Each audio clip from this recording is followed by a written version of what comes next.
ئێوارەتان باش سڵاتان لێبێ ئازیزان خۆشحاڵین لە بەرنامەیەکی نوێی گفتوگۆی پایتەخت با دیداری ئێوەی ئازیز شاد دەبینەوە. تەوەری سەرەکی بەرنامەی ئەم جارەمان بریتیە لە ئەگەرەکانی بەردەم لایەنە سیاسیەکان بۆ پێکهێنانی کابینەی هەشتەمی حکوومەتی هەرێمی کوردستان. یەکێتی نیشتیمانی کوردستان لەگەڵ پارتی دیموکراتی کوردستان حکوومەتی نوێی هەرێمی کوردستان پێکدەهێنن یاخود ئەگەرەکان فراوانترن و هەوڵی دامەزراندنی یاخود پێکهێنانی حکوومەتێکی ئێتیلافیان بنکە فراوان دەدرێت. بۆ گفتوگۆکردن لەسەر ئەم بابەتە میوانداری هەر یەک لە بەڕێزان گۆران ئازاد ئەندامی پەرلەمانی کوردستان، ڕوا دکتۆر ڕابوون معروف کاندیدی دەرچووی لیستی بزوتنەوەی گۆڕان، دکتۆر فرسەت سۆفی کاندیدی دەرچووی لیستی پارتی دیموکراتی کوردستان. زۆر بە خێراتنتان دەکەم. سەرەتا بە پێکەوە ئەم راپۆرتەکە هاوکارم فەرمان محەممەد ئامادەی کردووە بیبینی. هەڵبژاردنە پەرلەمانیەکەی ئەم جارێ هەرێم بۆ خولی چوارەم ڕەنگە بەشێکی زۆری لە هاوکێشە سیاسەکانی هەرێم گۆڕی بێت. بەو پێی سەرجەم لیستەکان بەجیا بەشدار بوون تێیدا و سنگ و قورسایی سەرجەم لایەنەکانیشی دەرخست. یەکێک لە گۆڕانکاریە سەرەکیەکانیش کەمبوونەوەی کورسیەکانی یەکێتی نیشتیمانی کوردستان بوو بە بەراورد لەگەڵ هەڵبژاردنەکانی ڕابردوو با جۆرێک وای لەو حزبە کرد ببێتە هێزی سێم لا گۆڕەپانی سیاسی هەرێم. ئەوە ئێستا زۆرترین قسە و باسی لەبارەیەوە دەکرێت پرسی چۆنیەتی پێکەنانی کابینەی هەشتی حکوومەتی هەرێم و بەشداریکردن یاخود نەکردنی یەکێتیە تێیدا، چونکە یەکێتی لە ماوەی ڕابردوودا وەکو هێزێکی سەرەکی بەشدار بووە لە حکوومەت و لە ناویدا ڕۆڵی خۆی بینیوە. سەرباری کەمبوونەوەی کورسیەکانی یەکێتیش بەڵام هێشتا چاودێران ڕاهێن وایە کە یەکێتی ئەتوانێت هێزی یەکلاکەرەوە بێت بۆ بەستنی هاوپەیمانی لەگەڵ هەر یەک لە لایەنەکانی پێشتری ئۆپۆزیسیۆن و لە لایەکی ترەوە بۆ پارتی دیموکراتی کوردستانیش لە کاتی پێکەنانی حکوومەت. تەسەوەر دەکەم گۆڕانکاریەکی زۆر گەورە لە فۆرمۆلای سیاسی ڕووی نەداوە. دەکرێت بڵێن چونکە بە لیستێکی جیاواز دابەزین هێزە سیاسەکان بە تاواتی وەزیان دەرکەوت. جا تەسەوەر دەکەم ئەو جارە یەکێتیش هەروەکو پێش 4 ساڵ پێگەی دەبێت لە دەسەڵاتی سیاسی. هەرچەندە هێشتا هیچ کام لە لایەنەکانی هەرێم بە فەرمی شتێکیان لەبارەی پێکەنانی حکوومەت ڕانێگەیاندووە، بەڵام چاودێران بە چەند ئەگەر و سیناریۆیەکی جیاواز باز لە پێکەنانی حکوومەتی نوێی هەرێم دەکەن. لە هەموو ئەگەرەکانیش چارەنووسی داهاتووی یەکێتی دەردەخات. ئەم سیناریۆیی کە زۆر جەختی لەسەر دەکرێتەوە دووبارە پێکەنانەوەی حکوومەتە لە نێوان پارتی و یەکێتی، بەڵام ئەم ئەگەرەیان سەرباری نیشاندانی چارەنووسێکی خراپ بۆ یەکێتی لەلایەن بەشی زۆری چاودێرانەوە هاوکات لە ئێستاشدا سەرکردایەتی یەکێتی خستۆتە دووبەرەی دژە بۆ چوونەوە. لەسەر و پرسەش عادڵموراد سکرتێری ئەنجومەنی ناوەندی یەکێتی نیشتیمانی بازەوە دەکات لە ئێستادا لە ناو مەکتەبی سیاسی حزبەکەیدا هەوڵێکەیە کە بەتەنها لەگەڵ پارتی دیموکراتی حکوومەت پێک بێنێتەوە. ئەو بەرپرسە باڵایی یەکێتیش ئەمە بە جۆرێک لە خۆکوشتنی سیاسی یەکێتی لا قەڵەم دەدات. پارتی دیموکراتی کوردستان هەموو هێزی خۆی بەکاردێنێت تاکو بایکۆتی ئۆپۆزیسیۆنکە داخلی حکوومەت بن یا بۆ مەرجێ ئەوان داخلی حکوومەت بن کە ئەمەش مەرج لە وتوێژانیە. بەس یەکێتی نیشتیمانی کوردستان دانیشتنی هێنیان دیارە پەیوەندی هێنیان هەبووە لەگەڵ پارتی دیموکراتی کوردستان بۆ پێکهێنانی حکوومەت. من پێم وایە یەکێتی نیشتیمانی گەورەترین هەڵەیەکە کە بەتەنها لەگەڵ پارتی دیموکراتی کوردستان و ئەو حیزبانی کە بە سێبەری پارتی ناسراون داخلی حکوومەتێک بێ. من پێم وایە ئەمەیان مەرگی کۆتایی یەکێتی نیشتیمانی کوردستان لە گۆڕەپانی سیاسی هەرێمی کوردستاندا.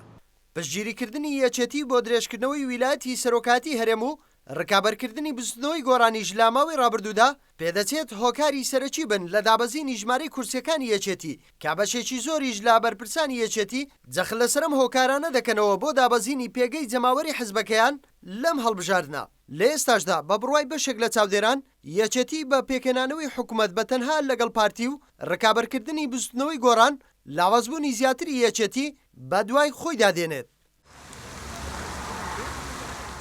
هەرچەندە تازە سەرەتای پلان و سناریۆیەکان بۆ پێکەنانی حکوومەتی نوێ دەردەکەوێت، بەڵام چاودێران هاوڕان لەسەرەوەی کە پێکەنانی ئەم حکوومەتە بە بەراورد لەگەڵ کابینەکانی پێشتر قورسترە بۆ ڕەنگە لایەنە سیاسەکان وا بە ئاسانی نەگەن بەڕێکەوتن لەسەری. فەرمان محەممەد ئێنارتی تایبەت بە بەرنامەی گفتوگۆی پایتەخت هەولێر. سڵاتان لێبێ جارێکی تر. کا گۆران با سەرەتا بێمە لای جەنابەت ئەو ئەگەرانی لە بەردەم یەکێتی نیشتیمانی کوردستاندان بۆ پێکهێنانی حکوومەت چییە؟ بەێ زۆر سپاس. سەرەتا من دەمەوێت لەوە دەست پێ بکەم کە بەڕاستی لە هەڵبژاردننی 21 نۆ چی شتێک لە پرۆسی سیاسی و لە هەرێمی کوردستان گۆڕانکاری بەسەرداتەوە من پێم وایە گۆڕانکاریەکانی لە هەرێمی کوردستان ڕوویدا لە دووشت داخۆی دەبینێتەوە یەکەمینیان ئەو قسەی کە هەیە لەسەر گۆڕانکاری لە ڕێژەی کورسیەکان دومینیان ئەو گۆڕانکاریانی کە ڕوویدا لە ڕوئیابینی هێزە سیاسیەکان یەکەم شت لە گۆڕانکاری ژمارەی کورسیەکان من ئەم هەڵبژارنای 25 حوت بۆ ئێستا و حوتی سێش کە نێوانگیری هەردوو هەڵبژاردن بووە کە ژمارەیەک دەنگمان لەبەردەستا من گۆڕانکاری گەورە نبینم لە ژمارەی کورسی بەو پێی لیستی یەکێتی و پارتی لە 25 حوت بەیەکەوە بەشداریان کرد 59 کورسیان هێنا و ئێستا ئەم ڕێژەی کورسی یەکێتی و پارتی کۆکەوە 56 کورسیان هەیە بەڵام لەبەر ئەوەی یەکێتی ئەمجارە بە لیستی سربەخۆ دابەزیوە و یەکێتی 18 کورسی هێناوە و لە بەرامبەردا واتە ئەوەی ئێستاکە بریتە لەوەی جاری پێشوشەوە هەر 18 کورسیتان من ئێستا دێمەسەرەوەی ئێمە کەواتە ئەوەی لە 25 حوت ئەو ڕێژە حەقیقی یەکێتی نەبووە بۆ لەبەر ئەوەی ئەو کاتە ئێمە لە 25 حوت نەک ئینشقاق ئینشقاق ئەوەیە کەوا هێزێک لەناو خۆتەوە بڕیاردا لێت جیابێتەوە لەوە منەظەمتر بوو جیابوونەوەی برادرانی بزوتنەوەی گۆڕان بەو پێی سەرەتا کاکنە شێروان جیابەوە دواتر کۆمپانیاکی ئەلامی دابەزان دواتر برادرانی مەکتەبی سیاسی دواتر سەرکردایەتی دوای لە کاتی ئینتیخابات ئۆرگانەکانی خوارەوە جیابەوە ئەمە وای کرد بۆ ئینتیخابات یەکێتی زەربەیەکی گەورەی بەرکەوێ بە تەئکید ئەم ڕێژەی کورسی کە یەکێتی لە 29 کورسی پەرلەمانی هەبووە ئەم ڕێژە حەقیقی نەبووە بەڵگەم بۆ ئەم قسەیە چییە لە هەفتی سێ کە هەڵبژارنی پەرلەمانی عێراقا لە هەفتی سێ 20 ساڵێک دوای جیابوونەوەی برادرانی بزوتنەوەی گۆڕان و 25 حودەکە کە زۆر جار هۆکارەکانی دەنجی یەکێتی بۆ کۆمەڵێک ئەسباب دەگەڕێنەوە لە حوتی سێ نەسی حوزەیران ڕوویدا بوو نە هەفتەی شوبات ڕوویدا بوو نە هەڤاڵ مام جەلال نەخۆش بوو نە حکوومەت درابەوە بە پارتی نە کۆمەڵێک ئەو ئەسبابانی کە دەژمێردرێ بۆ کەمبوونی دەنگکان بەڵام لە حوتی سێ کە دەنگەکانی یەکێتی بەراورد دەکەی لە هەرێمی کوردستان یەکێتی 121 گۆڕان 123 بەڵام بەو پێی لە حوتی سێ یەکێتی لە ناوچەی کەرکووک و ناوچەکانی مادەی 140 هێزێکی گەورەی براوە بوو ئەم ڕێژەیە لە بەروی هەڵبژارنی پەرلەمانی عێراقی پێوەی دیار نەبوو و لە حوتی سێ بۆ 21 نۆ یەکێتی نزیکەی 6,000 دەنگی کەم کردووە ئەم 6,000 دەنگە ئەگەر کەمی نەکرد با زۆر بیکرد بە 80,000 ئەگەر سیاسەتێکی باشی کردبا و ئەم سی حوزەیران و کۆمەڵێک ئەو ئەسبابانەی کە باز دەکرێت ڕووی نەدابایە یەکێتی ئێستاکە لەگەڵ گۆڕانە بە کورسیەک یان ئەو زیاتر بوو یان ئەو کەمتر بوو ئەمە بەنسبەت هێزی گۆڕانەوە بەنسبەت هێزە ئیسلامیەکان ئەمانی ژمارەی کورسی حەقیق خۆیان وەرگرتەوە بۆ پێی لەگەڵ بزوتنەوە ئەوان هاتنە دەرێ ئێستا هێزە ئیسلامیەکان زیادیان کردووە باشە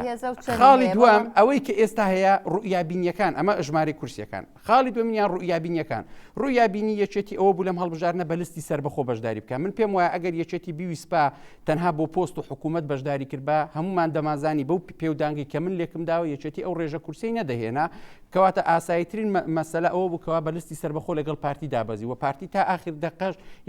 هێزێک بۆ لەوانە ئینکاری ئەوەی نەکردووە خۆشحاڵش بوو بۆی بە لیستی هاوبەش دابەزن یەکێتی لە لیستی سەربەخۆ دابەزی و ئەوەی کە ئێستاش ڕوویدایە لە گۆڕانکاری دنیابینی معارەزەیە کە جاران بەشداری حکوومەتی بنکەفراوانیان نەدەکرد ئێستا ئەوان دەڵێن بەشداری حکوومەت دەکەین بەڵام دیارە بە مەرج و شێوازی کە خۆیان پێیان لە کاتێکا من پێم وایە لە هەڵبژارنەکەی کەش گۆڕان لە 25 حوتیش گۆڕان هەر دووەم هێز بوو بۆ پێی یەکێتی و پارتی یەکەم هێز بوون ئەو دووەم هێز بوون و لەم جارەشدا هەر دووەم هێزە بۆیە هەموو ئەم گۆڕانکاریانە وامان لێ دەکا من لە چوارچیوەی هەمان سیناریۆی پێشوو بووم کەوا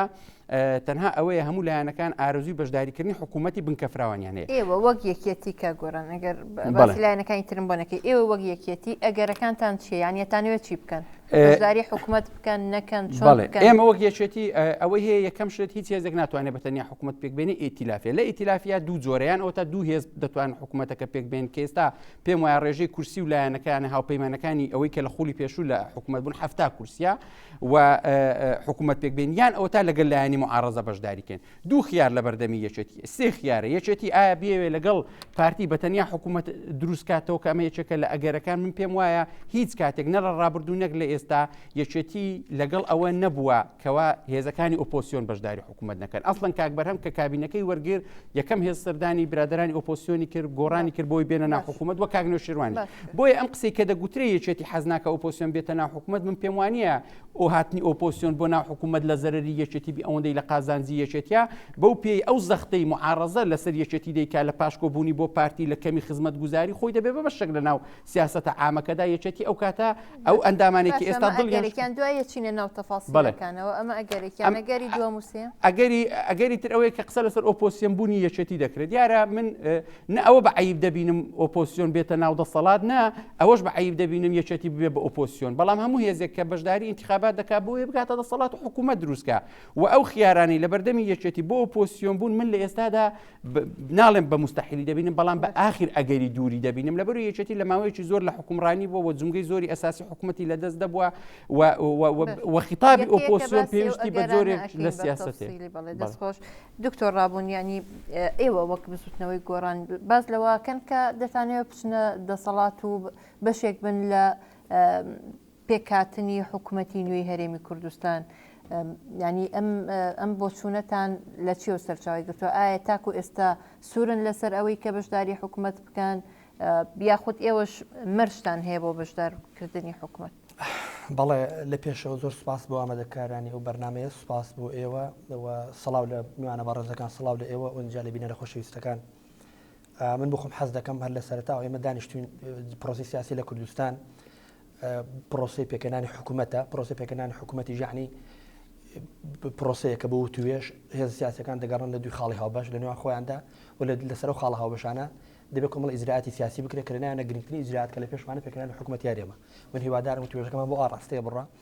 پێشەوەی ڕاستە خۆڵین پرسیارەکەت دەمەوە سەرنجێکی بچووک لەسەر قسەکانی کاگۆران کە من هیوادارم توێژەکەمان بۆ ئاڕاستەیە نەڕوا بەڵام بۆی بەو مانای کە بڵێ ئەسکوت علامەت الرەضا من پێم وایە بستنە گۆڕان لە یەکێتی نیشتیمانی کوردستان زیان نەبێتەوە حەزش ناکەم بچینەوە سەری بەشێک لە هەڵسەڕاو گرنگکارمان لەسەری من شان و کاگنەشوران ڕابردوویەکی سیاسیان هەیە لە یەکێتی نیشتیمانی کوردستان یەکێتی نیشتیمانی کوردستان هێزێکی کاریگەری سیاسی لە کوردستان ڕابردوویەکی پڕ لە شانازی وەکو بەشێکتر لە هێزە نیشتیمانیەکانی تر ئەو برادرانە شانازی بە ڕابردووی سیاسی خۆیانەوە دەکەن بە کەم کورتەکانیشە و مەسئولیەتی خۆشان ڕاگەاندووە لە بەرامبەر ئەو کەم کورتیانەی کە لە ڕابردووی سیاسی خۆیاندا هەبووە و بەشێک لە هەڵسەڕاو گرنگکانی تریشمان لە بستنەوەی گۆڕان بۆ نەمنێچێک لەوان بەشداری سیاسیمان لە یەکێتی نیشتیمانی کوردستاندا نەکردو ئەندامی یەکێتی نیشتیمانیش نەبووین ئەوە وەک سەرنجێکی کورد لەسەر قسەکانی کاگۆران سەبارەت بە هەڵوەستی سیاسی بستنەوەی گۆڕان لەسەر پێکەنانی حکوومەت و پرۆسەی پێکەنانی حکوومەت طبعا ئێمە بۆمان وایە بەڕاستنیش پڕامانگەیاندووە ئێمە پرۆسەیەکی دیموکراسیمان هەیە لە کوردستان ئەو پرۆسێک دوو نایی بۆ دیاری دەکەین پرۆسی دیموکراسی پرۆسی سیاسی و پرۆسی دیموکراسی ئێمە لەگەڵ ئەوەدەین کە پرۆسی سیاسی ڕوو لە کامەڵبوون و گەشەکردن کابەر ئاڕاستەیەک بڕەکە بە قازانجی خەڵکی وڵاتەکەمان بکەوێتەوە و پرۆسی دیموکراسیش پرۆسەیەکە بەرەو کامەڵبوون و پایەکانی دیموکراسی هەنگاو بە هەنگاو قایم بکەین ئێمە پێمان وایە لە بستنەوەی گۆڕان لە خولی هەڵبژاردنەکانی خولی پێشوو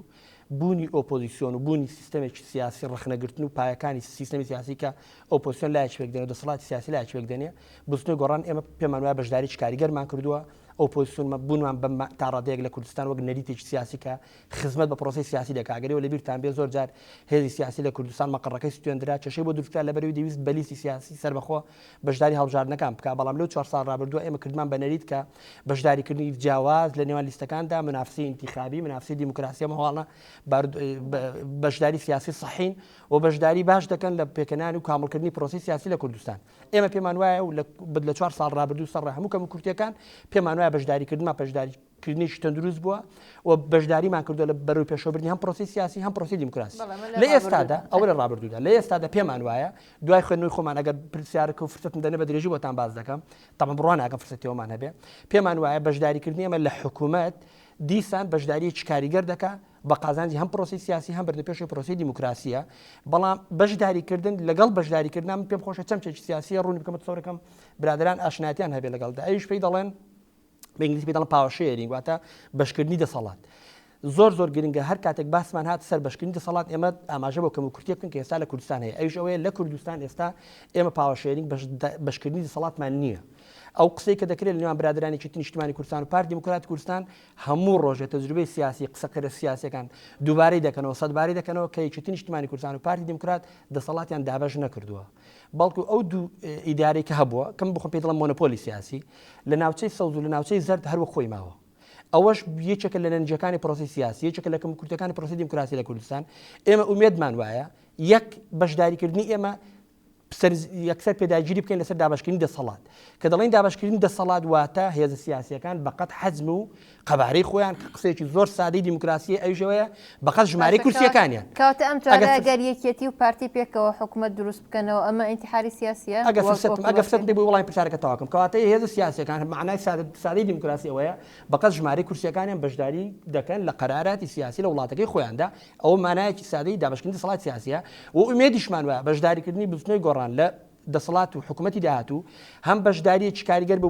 بەرەو پێشەوەبردن و کامەکردنی پرۆسی سیاسی و دیموکراسی و هەم بەشداری شکاریگەریش بکەین بە ئاڕاستی نێشتنی ئەو دوو زۆنی سەوز و زەردە و دروستکردنی چۆن ئەو دوو زۆنە ناهێڵ چۆن نتوانن ئەوەی کە جارێ بەپێی یاسا نووسراوەکان بوونی دوو زۆنی سیاسی خەدەغەیە دوو زۆنی ئیداری چکە ئێمە چەندی یاسا دەرچۆ لە پەرلەمانی کوردستان کە دەبێ ئەم حکوومەتێکی گرتو بێ قەرارە گرتو بێ و دام و دەستگاکانی دەوڵەت و حکوومەت لە هەرێمی کوردستان دەبێ گرتو بن ئەو یاسای لە پەرلەمانی کوردستان دەچێت بەپێی یاسا دەبێت لە کفریەوە مەفعولیەتیان دەبێ کاریان پێ بکرێ هەتا دەگاتە زاخۆ برادران و خۆتان دەزان ئەمە کێشەیە کە کوردیتا چەند جارێک ئاسی سەرۆکی حکوومەت ئاماژیان کردوم کە مەوانیە کە ئەمە وانیە کەواتە هەندێک عناصر هەندێک میکانیزمی بەڕێوەبردنی دەسەڵات هەیە لە کوردستان کە پێچەوانەی یاسان دام دەستگای تر هەیە بەشداری دەکات لە ڕێخستنی دەسەڵات کە پێچەوانەی یاسان دەبێت بەشداریکردنی ئێمە بۆ ئەتیباری هێز چەکدارمان نییە هێزی میلیشامان نییە هەموو ئەوەی کە هەمانە کۆمەڵ هێزێکی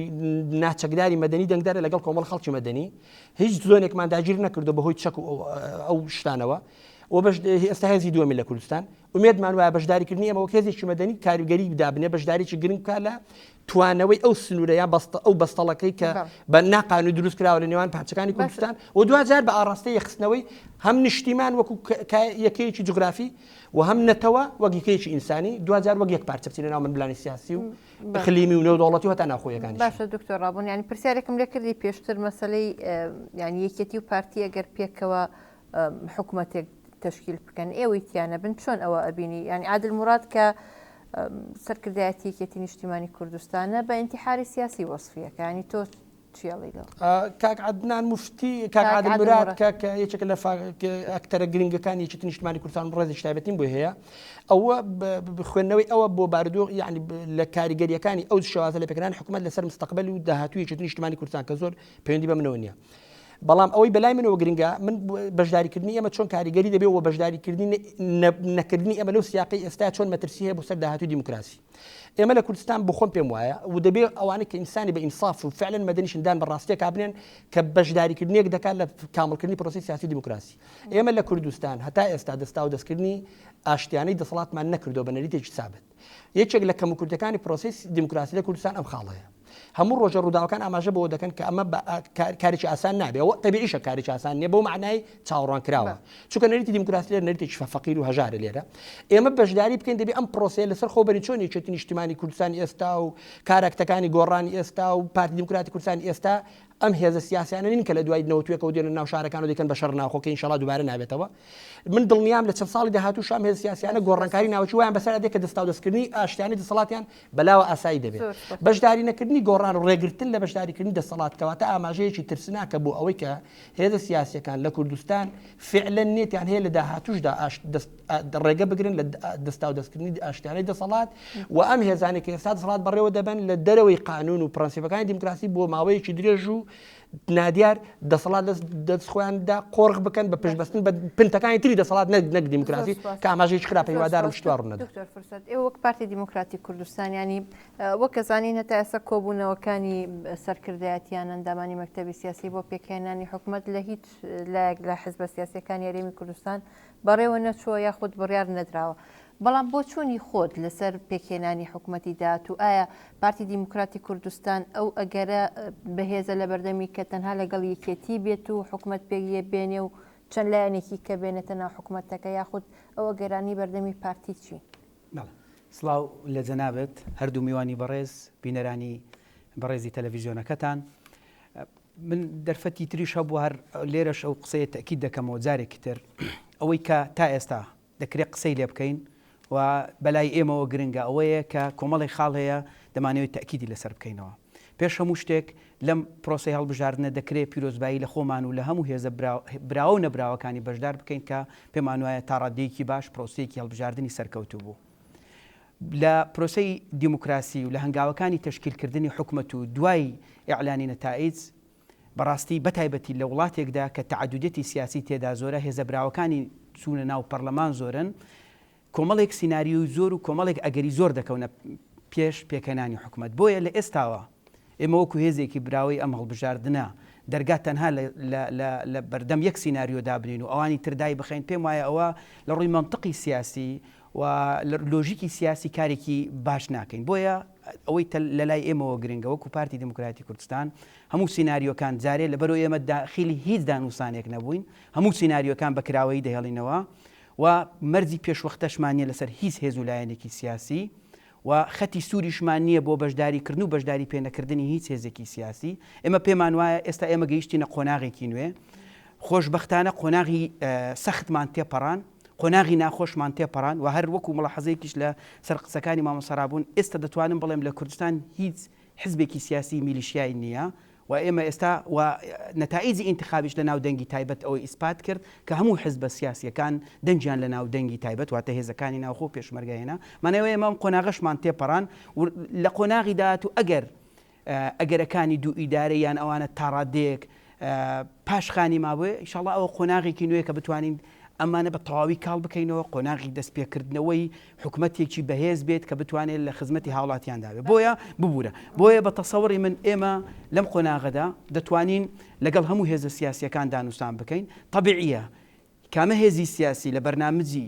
تۆ زیاتر نزیک بێت ئەوە تۆ ئاسانتر لەگەڵ ئەمە دەگەیە اتفاق بەڵام وەکو باسم کرد ئێستا دەرگا کراوەیە و مەرجی پێشوەختەش نییە ئێستا ئێمە گەیشتینە قۆناغێک بەلای ئێمەوە گرنگترین شت لەوانەیە پێمان ئاسایی بێت تەنازول لە دوو پۆست بکەین حکومی وەزاری بەڵام گرنگ ئەوەیە لەسەر بەرنامەیەکی ئینتخابی موحەد ڕێک بکەوین کە هەندێکیان خەتی استراتیژین هەندێکیشیان مەسائلی تری سانەوین بۆیە بە تەسەوڕی من ئێستا گرنگە هەند ئەو مەسەلە استراتیژیانە نەکەر بەنسبەت ئەو هێزانەی بەشدارە بن لە دەسەڵات بەنسبەت ئەو هێزانش کە لە ئۆپۆزیسیۆنیش دەمینەوە بەڵام ئەگەر ڕێی شەخسی من وەردەگری سروەخان من تەسەوڕ دەکەم لەم قۆناغەش وەکو قۆناغی ڕابردوو ئێمە پێویستمان بووەیە هەندێک لەو هێزە سیاسیانەی براوی هەڵبژاردن لە ئۆپۆزیسیۆن بمێنەوە هەندێکیشیان بەشدار بن دەسەڵات بەڵام تەبیعیت جێگۆڕچێ بکرێت لە نێوانم هێزانەدا بەڵام ئەم قۆناغی ئێستاش پێویستمان بەوەیە کە ئۆپۆزیسیۆنی سیاسی وەکو تەکمیلەی دیموکراسی هەبێت و کاریگەری خۆی دەبێت و بەو پەڕی تەواضعیشەوە دەمەوێدان بۆ دابنێت لە قۆناغی ڕابردووی ڕێکەم و کوڕیەکانمان چ لە دەسەڵات چ لەو هێزانی لە ئۆپۆزیسیۆنیش بوون بەڵام بوونی ئۆپۆزیسیۆن کاریگەری ئیجابی خۆی هەبوو بۆیە مانەوەی ئەم جارش ئۆپۆزیسیۆن بەڵام تەبیعیە باجێ باسی تەنازولت کرد ینی گرنگ نییە تەنازول لە هەندێک پۆستیش بکرێت دوو پۆستیش بکرێت بۆ لایەنەکانی تر تۆ پێت وایە پارتی دیموکراتی کوردستان بتوانێت تەنازول لە وەزارەتی سامانە سروشتیەکان و وەزارەتی پەیوەندیەکانی دەرەوە و وەزارەتی ناوخۆ ئەمانە تەنازولیان لێ بکات بۆ لایەنەکانی تر بە تایبەتی لایەنی ئۆپۆزیسیۆن ئەگەر بێنە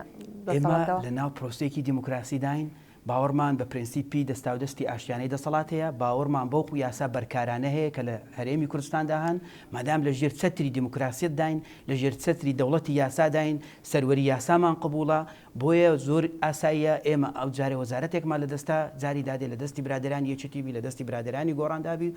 و هیچ دنیا شوێران نابی بۆیە ئەمە مەسەلەیەکە لە زۆر سروشتیە لە سروشتیترە بەلای ئێمەی پارتیەوە هەر وەزارەتێک خەتی سوور نییە کە وەریگرین و وەری گرنگ ئەوەیە ئێمە پێم وایە مەرحەلەیەکی نوێ تەسەوڕەکەم برادرانی شەروا قسە بکەن ئێمە گرنگ ئەوەیە ئەم جارە بەرنامەی ئینتخابی مانچی ئەولەویات مانچیە لە کارکردندا و هەندێک مەسائلی اقتصادی هەندێک مەسائلی سیاسی مەسائلی دەستوری هەیە هەندێک مەسائلی تری گرنگ هەیە کە پەیوەستە بە ئەگەر مەجاالم بیت ینی مەسلەی وەزارەتی سامانە سروشتیەکان ئێمە 4 ساڵە لە ڕێگەیانەکان کۆمەڵی خەڵکانێک دێنە ڕێگەیانەکان باس لەوەکان کە داهاتی ئەم وەزارەتە دیار نییە ینی ئۆپۆزیسیۆن چەند جار باسی ئەوەی کردووە تا یەکێتی نیشتیمانی کوردستان و توێتی ئێمە ئاگامان لە هەندێک گرێبەستی نەوتی نییە یعنی تۆ پێت وایە کە وەزارەتی سامانە سروشتیەکان بە شادەماری حکوومەتی هەرێمی کوردستاندا ئەنرێت ینی پارتی دیموکراتی کوردستان کە لیستێکی براوەیە بە ئاسانی تەنازولی لێ بکات من دیسانەوە تەکید دەکەمەوە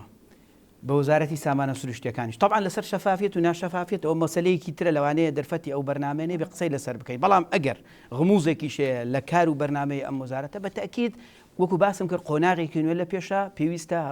ئێمە بە جددی کار لەسەر هەندێک مەسائل بکەین شەفافیەتە ڕوبەڕووبوونەوەی فەسادە بە پارتی و بە هەموو لایەنەکانی ترەوانەی دێنە سەڵات نایەنە سەڵات بۆیە بە تەسەوەری من ئێمە ڕاستە ئێستا ئەگەر بین بە میقیاسی دەنگ قسە بکەیت لەوانێت تاکە هێز کە نە ژمارەی کورسیەکانی کەمی کردەوە نە ژمارەی دەنگەکانیشی کەم هەردووچی زیادی کردووە لەوانی لایەنی تر هەیە لای ژمارەی دەنگەکانی زیادی کردو بەڵام ژمارەی کورسی کەمی هەیە ژمارەی دەنگەکانی کەمی کردو بەڵام ژمارەی کورسیەکانی زیادی کردووە بەڵام لە پارتی دموکراتی کوردستان دیسان تەکید دەکەمەوە ئێمە پێمان وایە تەنها ئێمە براوەنین هێزەکانی تری سیاسیش براون بۆی ئەو حکوومەتەش تەبیعەتی ببوورە با تەواوی کەم نەخشەی سیاسی لە کوردستان وایە هیچ هێزێک ناتوانێت بە تەنها حکوومەت پێک بێنێ ئەمەش حاڵەتێکی تەبیعیە هەموو دووەری ئەسکەندەنافی بەو شێوەیە حکوومەتی ئێتلافی پێدەین بەڵام هەندێکیان لە معارەز دەمێنەوە لە سویسرا لە 59 چەند هێزێک بە بەردەوامی پێکەوە حکوومەت تەشکیلەکە ناوبڕێک دەست خۆش ناوبڕێک و دەگەڕینەوە ئازیزان ناوبڕێک و دەگەڕێمەوە لاتەن